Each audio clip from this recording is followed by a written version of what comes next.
Mtazamaji wa Jambo TV, kama ni mfuatiliaji mzuri wa mitandao mbalimbali ya kijamii, bila shaka utakuwa ulikutana na simulizi ya kijana mdogo Joshua Obama mwenye umri wa miaka 14. Huyu ni mzaliwa wa Arusha, lakini alikuwa jijini Dar es Salaam akijishughulisha na kazi ndogo ndogo kwa ajili ya kujipatia kipato chake cha maisha. Na katika simulizi ile alieleza kuondoka jijini Arusha kwa sababu ya mazingira magumu sana kimaisha. Alikuwa anaishi jijini Arusha na kwenda Dar es Salaam. Alikuwa akijishughulisha na uoshaji wa vioo vya magari kwenye foleni ya magari huko Ubungo. Na baada ya simulizi ile watu wengi walijitokeza kumsaidia, na miongoni mwao alikuwepo ni mkuu wa mkoa wa Arusha Paul Makonda, ambaye aliahidi kumsaidia yeye pamoja pia na vijana 19. Sasa ahadi yake mkuu wa mkoa wa Arusha ameitimiza hii leo, ambapo vijana zaidi ya 19 walijitokeza katika ofisi yake, na lengo likiwa ni kwa ajili ya kupata usahili kwa ajili ya kwenda kujiunga na vyuo vya ufundi stadi mbalimbali hapa nchini Tanzania kwa gharama ama kwa udhamini wa mkuu wa mkoa wa Arusha. Miongoni mwa wanafunzi 19, miongoni mwa vijana hao 19 alikuwepo kijana Joshua Obama. Hapa nipo na kijana Joshua Obama.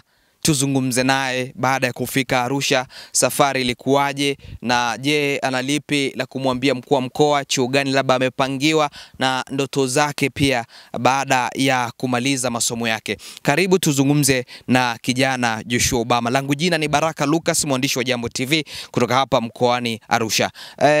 Joshua, anza kujitambulisha majina yako. Kwa majina naitwa Joshua Kelvin Obama, mwenyeji wa mkoa wa Arusha, ila nilitoka Arusha nikaenda kutafuta Dar es Salaam. Na katika utafutaji wangu nilikutana na watu wengi sana wanataka kunisaidia, ikiwemo Makonda, mheshimiwa mkuu wa mkoa wa Arusha.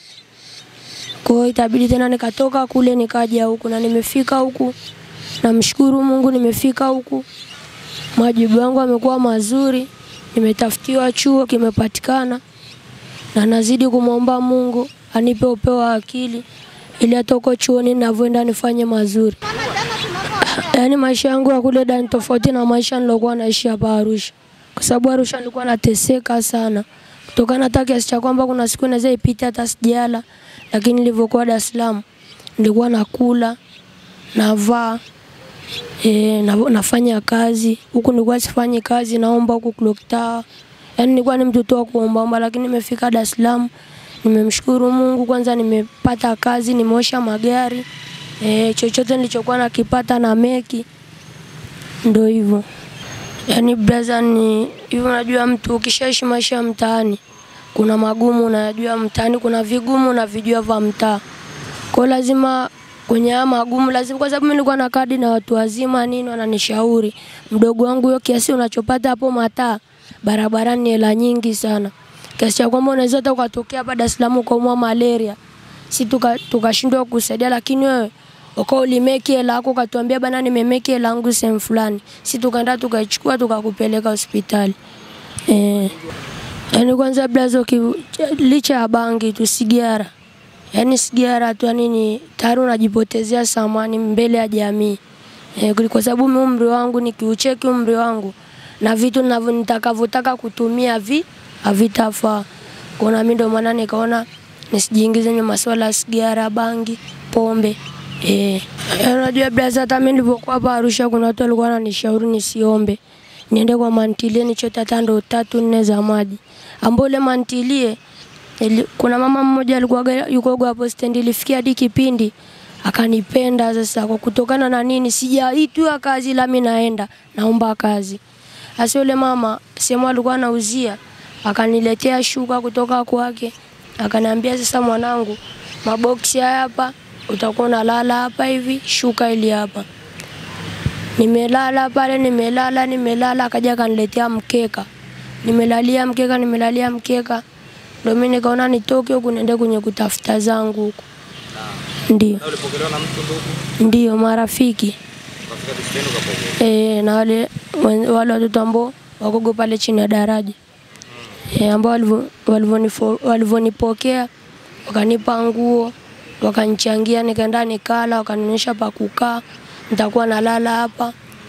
Utakuwa na ukipata hela yako unaenda kuweka sehemu fulani, ukipata hela yako utakuwa unaenda kula sehemu fulani. Nilimshukuru sana Mungu kwa sababu haikuwa rahisi. Paka mtu anakuambia anataka kusaidia na kujui. Yani amekuona tu from ya mtandaoni. Jambo la kumshukuru Mungu. Yani kiukweli mimi nisiongee uongo. Yani sijaionaga wakuu wa mikoa kama Makonda. Yani mimi namshukuru sana Mungu na namzidi kumwombea kwa Mungu awe na huo moyo wake mzuri. Na sio asaidie tu kwa mitaani, hata huko hospitalini, manyumbani hawajiwezi. Yani mimi nilikuwa namuomba sana Mungu azidi kumpa nguvu, azidi kuwashika watu mikono ili hao watakaoshikwa mikono na wenyewe wakawashike wenzao mikono baadaye ikawe kama story. Chuo nimepata ambacho nimeambiwa nitaenda kusomea Kibaha. Naenda kusomea mechanical. Umechagua mechanical na soko zingine za utalii? Kwa sababu brother mimi nachagua mechanical kwa sababu mimi najua hata nitakapotoka, hata kama nisipokuwa na ofisi yangu binafsi, mimi uko mbele napoenda hiyo na nilokuwa nao itanisaidia, ujuzi nilokuwa nao utanisaidia uko mbele ya safari. Mimi nachoshauri hata soko wanapata hela wanakunywa pombe. Mimi nashauri hata kwa wale watu wazima ambao wana pikipiki zao ila wanajiingiza kwenye makundi ya wizi. Hayo sio maisha. Maisha ni kupambana. Na Mungu siku zote anampa yule mtu anayetafuta halali. Sio anayetafuta ya dhulma. Dhulma haikufikishi popote. Kwa mimi nachojaribu kuwashauri vijana tusiibe, tufanye kazi kwa bidii kwa sababu hata serikali imesema sisi ndo nguvu kazi. Sasa tukipoteza nguvu kazi yetu haitakuwa ileti maana katika jamii.